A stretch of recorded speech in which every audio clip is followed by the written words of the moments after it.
En France, il n'y a pas seulement la Tour Eiffel, il y a aussi l'abbaye de Cluny. Alors Cluny, c'est un gros village, c'est une petite bourgade, il n'y a même pas 5000 habitants, dans le centre-est de la France. Et malgré sa taille, et surtout au Moyen-Âge, c'était un centre culturel et religieux très important.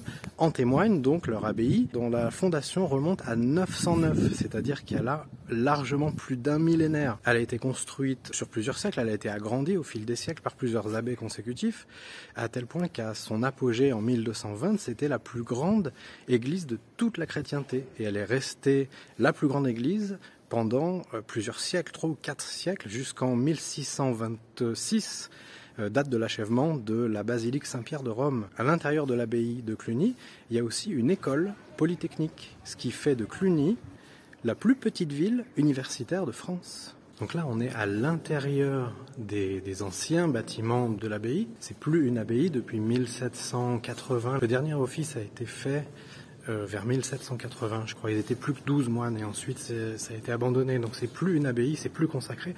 Maintenant, c'est juste une école polytechnique. Et là, on est à l'intérieur, dans le cloître. En 1789, à la Révolution française, la toute nouvelle République, qui vient juste de naître, prend possession de l'abbaye et de tous ses bâtiments et veut casser cette puissance de l'église. C'est ça qui a déclenché le démantèlement de la grande église et le démantèlement de beaucoup de bâtiments.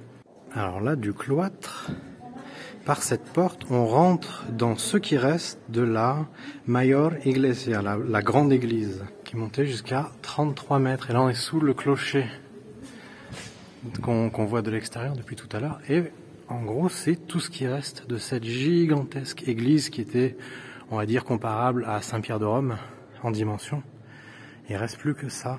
Alors ce mur là au fond n'a rien à faire là. Ce mur ici a été construit au 19e siècle pour fermer un petit peu et pour préserver juste ce petit bout d'église qui reste aujourd'hui.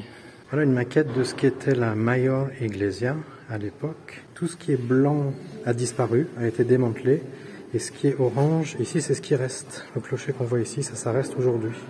Il reste ça, un petit bout de mur, un petit bout de mur. Et ma petite vidéo d'introduction, du coup, je l'ai faite d'ici. J'étais là, voilà, j'étais là, entre les deux, à l'entrée de l'ancienne église. Et on voyait le clocher là-bas derrière.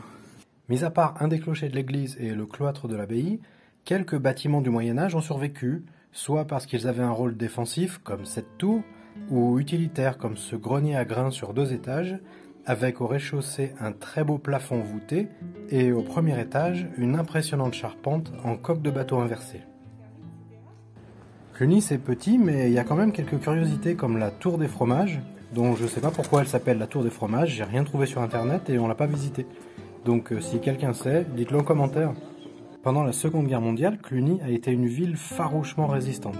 Les maquisards avaient même développé un réseau de communication clandestin doté d'1 millier de kilomètres de câbles. Après le débarquement de 1944, les soldats allemands ont bombardé la ville par 2 fois pour tenter de mettre fin au régiment de Cluny, comme ils l'appelaient, sans succès. Cluny devient alors la première ville libérée du département de Saône-et-Loire.